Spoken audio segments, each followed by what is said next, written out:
Hello guys, अस्सलाम वालेकुम। आप सभी को 13वां रोज़ा मुबारक हो। तो अभी हम करने जा रहे हैं सहरी, और आज सहरी बनाई है शाहनवाज़ ने। शाहनवाज़ ने चाय बनाई है और रात के शीरमाल रखे हुए थे, और रात का मेरा मूंग गोश्त भी रखा था तो वो खाया और चाय पी। उसके बाद कुरान शरीफ पढ़ा, और रात से मेरी तबीयत बहुत ज़्यादा ख़राब हो गई है। मतलब हाथ पैरों में दर्द, ज़ुकाम और सारी स्मेल वगैरह सब चली गई है। बिल्कुल कोरोना के आसार लग रहे हैं। ऐसा क्यों लग रहा है मुझे? ऐसा मतलब गला गला खुश्क होने लग जाता है, हाथ पैरों में इतना ज़्यादा दर्द हो रहा है जैसे लग रहा है किसी ने मारा हुआ है, इस तरह से हो रहा है।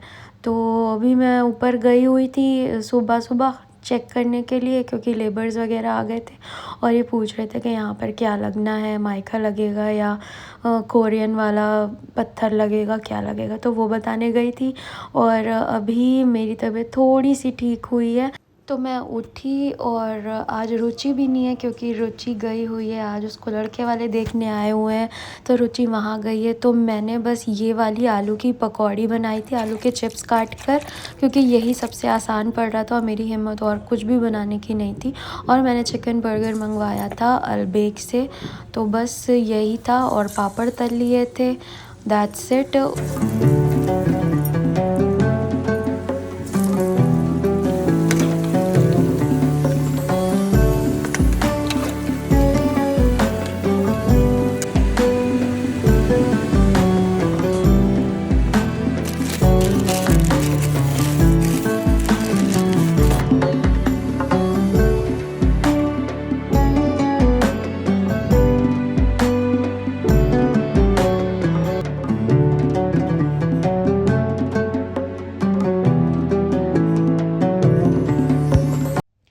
जनरली हमारे जब ड्राई हेयर, फ्रिजी हेयर हो जाते हैं तो हम कर्ड वाला DIY यूज़ करने लग जाते हैं, दही वही मिला के लगाने लग जाते हैं। बट वो बहुत ज़्यादा टाइम कंज्यूमिंग होता है और मेसी होता है। तब हम अगर इन सब चीज़ों से बचने के लिए हम कैरेटीन या स्मूथनिंग करवा लेते हैं। उसके बाद भी हम वहाँ पर पीछा नहीं छोड़ते हैं, हम अपने बालों को बर्बाद करने के लिए टॉक्सिक केमिकल वाले शैम्पू यूज़ करने लग जाते हैं, जो कि हमारे बालों के लिए और भी हार्मफुल होते हैं। बट अब इन सब से बचने के लिए मामा अर्थ ने लॉन्च किए हैं अपने कर्ड एंड कैरेटीन वाले शैम्पू और कंडीशनर दोनों ही फ्री है हार्मफुल टॉक्सिन एंड केमिकल से। प्लस जो इसमें कैरेटीन भी यूज हुआ है वो भी प्लांट से डिराइव हुआ। अब हमें कोई भी घंटों घंटों भर दही लगाने की ज़रूरत नहीं है, क्योंकि अब हमें मामा अर्थ के शैम्पू एंड कंडीशनर में मिल रहा है कर्ड एंड कैरेटीन, जो कि आपके बालों को स्मूथ एंड शाइनियर बनाएगा। And today I'm also going to do one challenge which is given by the Mamaearth, that 4 finger hair test challenge, जो कि आप देख सकते हैं कि मेरे बाल कितने फ्रिजी हो रखे हैं इस वक्त। आप देख सकते हैं, ये देखिए बाल फंस रहे हैं। तो ये 4 फिंगर हेयर टेस्ट चैलेंज है, और अब मैं मामा अर्थ का शैम्पू और कंडीशनर यूज़ करके आप लोगों को दिखाऊंगी कि मैं ये 4 finger hair test challenge pass कर पाती हूँ या नहीं। So the key ingredients are curd and keratin. Curd is a natural conditioner. It helps combat frizz and makes hair smooth and shiny. Keratin, it strengthens the hair and eliminate frizz, leaving it softer and smoother hair. उसके बाद अगर हम shampoo की बात करें तो ये claim करता है कि ये 100% तक स्मूदर हेयर देगा, जेंटली क्लेंस करेगा, मेड सेफ सर्टिफाइड है, and it will give 5 time shinier and softer hair. Same conditioner में भी कर्ड एंड कैरेटीन है, तो सेम ये भी बोल रहा है कि ये अप टू 100% स्मूदर हेयर देगा, 5 time shinier and softer hair देगा, and deeply condition and nourish करेगा हेयर को, एंड मेड सेफ सर्टिफाइड है। सो गाइज़, मैंने अपने बाल वॉश कर लिए हैं, और अभी तक मैंने कोम भी नहीं किया है अपने बालों में, बट मैं अभी 4 फिंगर टेस्ट करने जा रही हूँ। सो गाइज़, ये चेक करिए आप, ये सिर्फ फर्स्ट वॉश लिया है मैंने इस शैम्पू और कंडीशनर से, and you guys can see the difference. कंघा भी नहीं किया मैंने, अभी कोम भी नहीं किया है, कोई फ्रिजीनेस नहीं है, कोई बहुत स्मूथ लग रहा है, ये देखिए।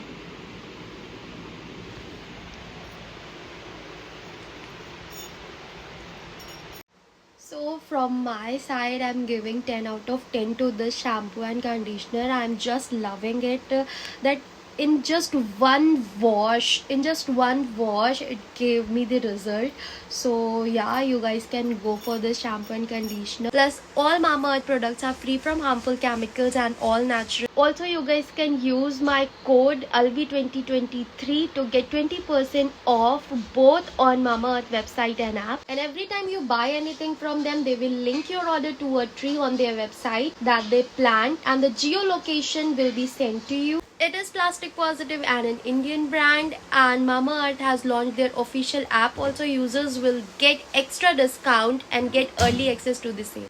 और तो और Mamaearth ने 2025 तक 1 मिलियन ट्रीज को भी प्लान करने का इनिशिएटिव लिया है।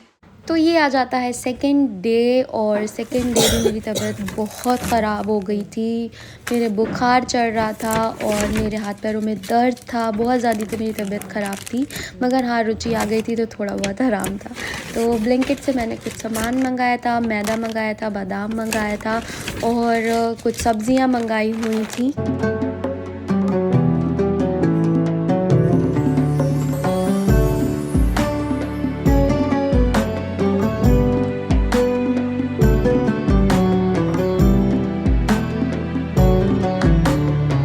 ये मैंने किचन के लिए साफ़ी मंगाई थी, मतलब किचन के लिए पोंछने के लिए कपड़ा चाहिए होता है, तो ये मैंने मंगवाया था जो कि 200 रुपये का था और इसमें 12 पीस थे। 1 2 3 4 5 6 7 8 9 10 11 12 थे ये, तो मुझे काफ़ी अफोर्डेबल लगा। देन मैंने अपने मीयू की कोम की, जो कि मैं डेली करती हूँ बट मैं शूट नहीं कर पाती हूँ, तो मैंने सोचा आज आप लोग को भी दिखाती हूँ कि किस तरह मैं करती हूँ।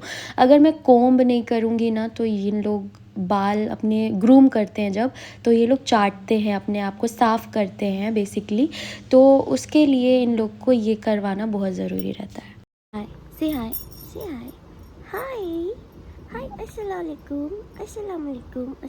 सो गाइज़, आज इफ्तारी में बना हुआ था आलू कचालू। मैंने फ्रिज में रख दिया था, बट फिर याद आया कि मैंने तो कुछ वीडियो में लिया ही नहीं है कि आज बना क्या था, तो मैंने कहा चलो लाओ फ्रिज में से ही दिखा देती हूँ। तो आलू कचालू बने हुए थे और पकौड़ी बनी हुई थी। रात की बिरयानी रखी हुई थी क्योंकि रुचि आई नहीं थी, तो रात का खाना नहीं बना था, तो बिरयानी मंगवाई थी बाहर से, तो वो भी रखी हुई थी। प्लस पापड़ थे, पकौड़ी थी, आलू कचालू थे और ये फ्रूट चाट था। That's it. And this is my favourite सब्ज़ी। तो तबीयत तो ठीक थी नहीं, तो मैंने सोचा कि कुछ ऐसा बनाओ जो तुम्हें अच्छा लगे। तो आज मैंने बनाई है गरम कल्ले की सब्ज़ी, विच इज़ बंधा ऑल्सो, विच इज़ पत्ता गोभी ऑल्सो। थोड़ी सी जल गई है नीचे से। कल जब बिरयानी लाए थे तो ये लोग खीर भी लाए हुए थे जमी हुई कुल्हड़ में, तो उस खीर को खा के ये लोग इतना खुश हो रहे थे, तो मैंने कहा यार बताओ, इतनी ज़रा सी ख़रीद के लाए थे, तो क्यों ना इसको हम खीर बना देते हैं आज इन लोग के लिए। तो रात में ही मैंने खीर बनाई थी और बहुत टेस्टी बनी थी, बहुत इतनी ज़्यादा टेस्टी बनी थी कि मुझे ही नहीं मिल पाई। बाकी सब ने खाई बट मुझे ही नहीं मिल पाई, क्योंकि मुझे इतना ज़्यादा मीठा खाने का शौक़ भी नहीं। मैंने सोचा खाऊंगी, बट वो जब खाने चली, देखने चली कि लाओ चलो खाते हैं चल के, तो बची ही नहीं थी। और खीर की रेसिपी ऑलरेडी मैं यूट्यूब पे दे चुकी हूँ, तो आप लोग सर्च करिएगा खीर रेसिपी इकरा अलवी करके, तो आ जाएगा, तो आप लोग देख लीजिएगा।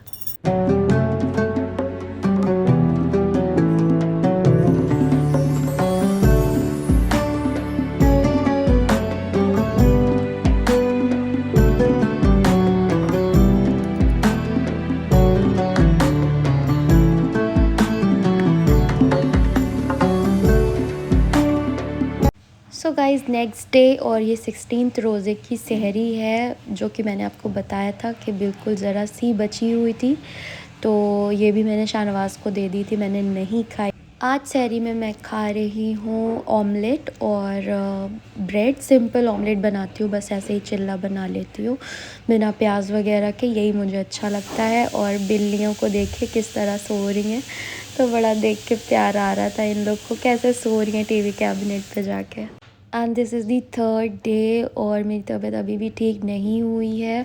खांसी मेरी जो ख़त्म हो गई थी वो फिर से आना स्टार्ट हो गई है, और आज हम बनाएंगे मैकडॉनल्ड्स का मैक पफ। तो उसके लिए हम आपको रेसिपी देने जा रहे हैं। तो सबसे पहले हमने लिया है मैदा, और मैदे में हमने डाला हुआ है नमक, और 1 चम्मच सोडा, और 5 चम्मच तेल। कोई भी तेल ले लीजिएगा, मैंने यहाँ पर कड़वा तेल लिया है जिसको बोलते हैं सरसों का तेल। उसके बाद इसको अच्छे से नीट कर लेंगे, गूँथ लेंगे, और उसके बाद कपड़े में ढक कर के रख लेंगे। मटर और कॉर्न को भी बॉईल कर लेंगे या तो माइक्रोवेव कर लेंगे।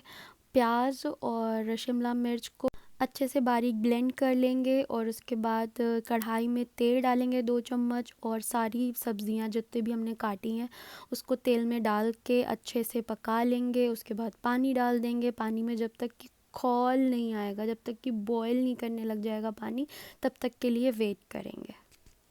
जैसे ही पानी बॉयल होने लग जाएगा, हमने यहाँ पर पास्ता एंड पिज़्ज़ा सॉस डाला है। यही मेन इंग्रेडिएंट है मैक पफ का। मैंने यहाँ 2-3 पास्ता पिज़्ज़ा सॉस डाला हुआ है, और उसके बाद मैंने यहाँ पर टमाटो सॉस भी डाला हुआ है 1 चम्मच।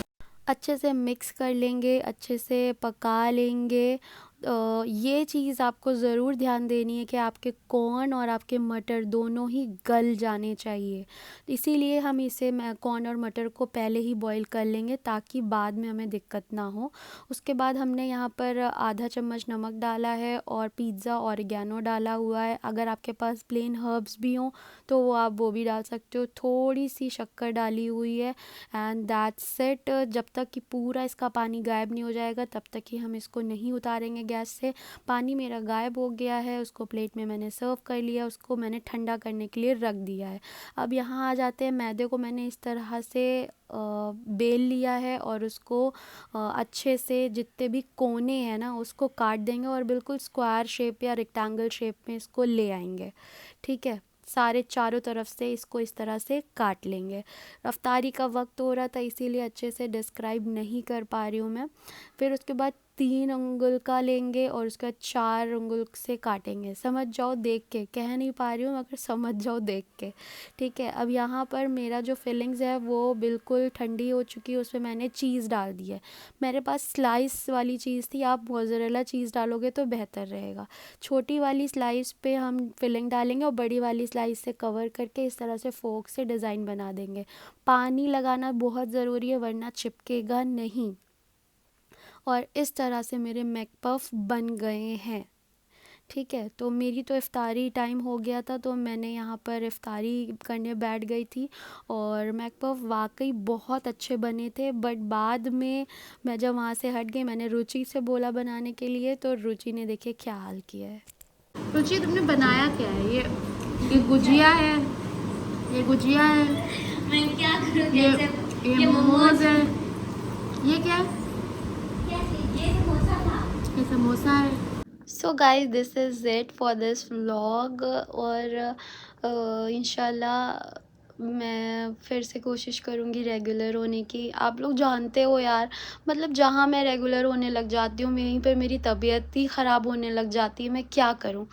अभी इतने सब कुछ अच्छे से चल रहा था, डेली व्लॉग आ रहे थे, ये आ रहा था, वो आ रहा था। अब मेरी तबीयत इतनी ज़्यादा ख़राब हो गई थी, और यार मैं क्या करूँ बताओ आप लोग, मैं क्या करूँ? मेरी तबीयत इतनी ख़राब हो जाती है। पहले तो मैं कभी बीमार ही नहीं पड़ती थी, मगर अब बैक टू बैक बीमार पड़ जाती हूँ। और मेन चीज़ है खांसी। आई हेट खांसी। एक बार खांसने लग जाती हूँ ना, तो खांसते खांसते उल्टी भी आने लग जाती है। उल्टी हो जाती है मेरे लिटरली, मतलब कई बार ऐसा हुआ है, स्पेशली रात में खांस रही हूँ, खांसते खांसते फिर उल्टी आने लग जाती है। तो इतनी गंदी तरीके से मेरी तबीयत ख़राब होती है, इसीलिए व्लॉग नहीं बन पाते हैं। जब इंसान की तबीयत ही नहीं सही होगी तो व्लॉग कैसे बनाएगा?